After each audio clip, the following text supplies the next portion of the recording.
ये देखने में जितनी खूबसूरत लग रही है, खाने में उतनी ही लज़ीज़ है। आज आपसे शेयर कर रही हूँ चरसी चिकन कढ़ाई की रेसिपी। पेशावर की बहुत ही मशहूर चरसी चिकन कढ़ाई की रेसिपी शेयर कर रही हूँ। इसका मसाला बहुत ही कमाल का और अमेजिंग फ्लेवर वाला है। रेसिपी को ज़रूर ट्राई कीजिएगा और अपनी प्यारी सी फैमिली के साथ मिलकर एंजॉय कीजिएगा। वीडियो को फुल वॉच करें। रेसिपी पसंद आए तो लाइक, शेयर और टेस्टी फूड को सब्सक्राइब भी कर दें। इसके लिए आपका बेहद शुक्रिया। बिस्मिल्लाहिर्रहमानिर्रहीम। अस्सलाम वालेकुम। कैसे हैं आप सब? उम्मीद है कि आप सब बिल्कुल ठीक होंगे। अल्लाह पाक आपको खुश रखे, हर तरह की बीमारियों और परेशानियों से बचाएं। आमीन सुम्मा आमीन। सबसे पहले आपको टेस्टी फूड में वेलकम करते हैं। तो आज आपसे जो चरसी चिकन कढ़ाई की रेसिपी शेयर करने लगी हूँ ना, उसके लिए मैंने चिकन लिया है 1 किलो। इसको मैंने अच्छे तरीके से धो लिया हुआ है। 7 से 8 अदद टमाटर लेने हैं, 5-6 हरी मिर्चें और 2 चम्मच लहसुन अदरक का पेस्ट लेना है। इसमें बहुत ही कम मसाले जाएंगे। अब मैंने पैन में 1 कप के करीब घी डाला है। इस रेसिपी को आपने घी में ही बनाना है, ऑयल में नहीं। जो मज़ा और टेस्ट इसका घी में आएगा वो ऑयल में नहीं आएगा। अब इसके अंदर चिकन ऐड कर दें। मैंने ठंडे घी में चिकन इसलिए ऐड की है कि चिकन पककर साइडों पे चिपक जाती है, जिसे उतारना मुश्किल होता है। अब इसे 2 से 3 मिनट के लिए फ्राई करेंगे। फ्राई करने से पहले इसके अंदर नमक ऐड कर देंगे। नमक आप अपने टेस्ट के मुताबिक डालिएगा। मैंने 1 टेबल स्पून के करीब डाला है और इसे 3 से 4 मिनट के लिए भूनेंगे, जब तक चिकन का कलर ना चेंज हो जाए।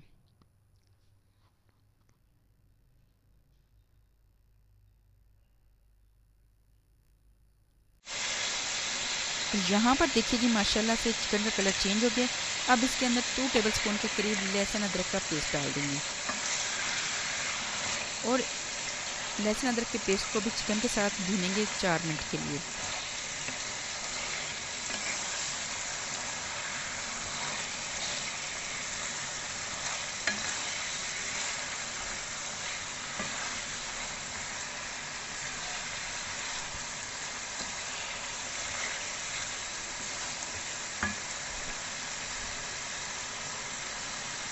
और अच्छा देखिए, इसको भूनते हुए 3 से 4 मिनट हो गए हैं। अब इसके अंदर टमाटर ऐड कर देंगे। ये देखें, इस तरीके से आपने टमाटर ऐड कर देने हैं।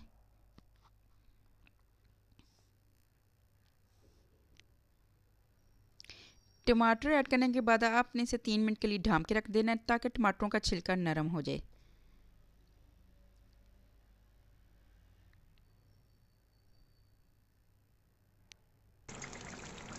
और 3 मिनट के बाद मैंने चेक किया है, टमाटरों का छिलका बहुत हद तक नरम हो गया। अब इस छिलके को आपने रिमूव कर देना है।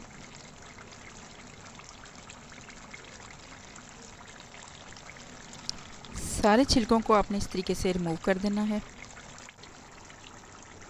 और अच्छे तरीके से सारे टमाटरों को आपने मैश कर लेना है।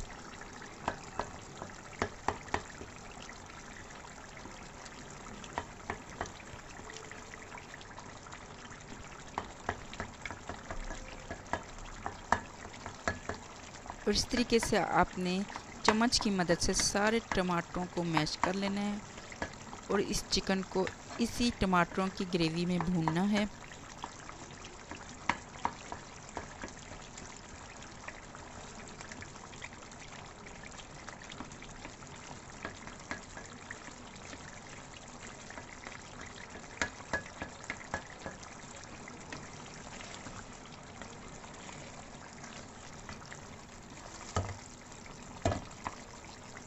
चिकन और टमाटरों को आपने 5 से 6 मिनट के लिए भूनना है। और ये देखें जी, माशाल्लाह से टमाटरों को भुना जा चुका है और घी बहुत ज़्यादा ऊपर आ गया हुआ है। तो आप इस घी को निकाल कर किसी और रेसिपी में भी शामिल कर सकते हैं। इसका टेस्ट बहुत ही मज़े का होगा, बहुत ही ज़बरदस्त सा टेस्ट है इसका। तो आप इस घी को निकाल कर सेव भी कर सकते हैं।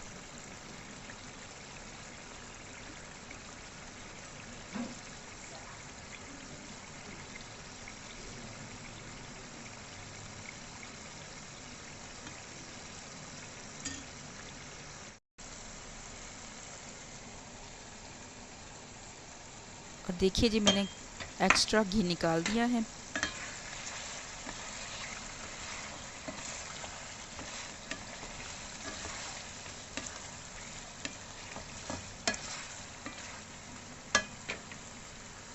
अब इसके अंदर हमने हरी मिर्चें ऐड कर देनी है। हरी मिर्चें भी आप अपने टेस्ट के मुताबिक कम और ज़्यादा कर सकते हैं। अगर आप स्पाइसी ज़्यादा खाते हैं तो हरी मिर्चों की तादाद ज़्यादा कर दें। तो इनको भी अच्छे तरीके से भूनना है। और अल्हम्दुलिल्लाह माशाल्लाह से ये देखें जर्सी चिकन कढ़ाई रेडी हो गई है। आप इसे दावतों में भी रख सकते हैं, लंच में भी दे सकते हैं और डिनर में भी रख सकते हैं। आप इसे चावलों के साथ खाएं या रोटी नान के साथ। बहुत ही मज़े की अमेजिंग फ्लेवर वाली ये रेडी हुई है जर्सी चिकन कढ़ाई। तो मैं आपको किसी नई रेसिपी के साथ मिलूँगी। अपना ख्याल रखिएगा। अल्लाह हाफ़िज़। Take care. दुआओं में याद रखिएगा।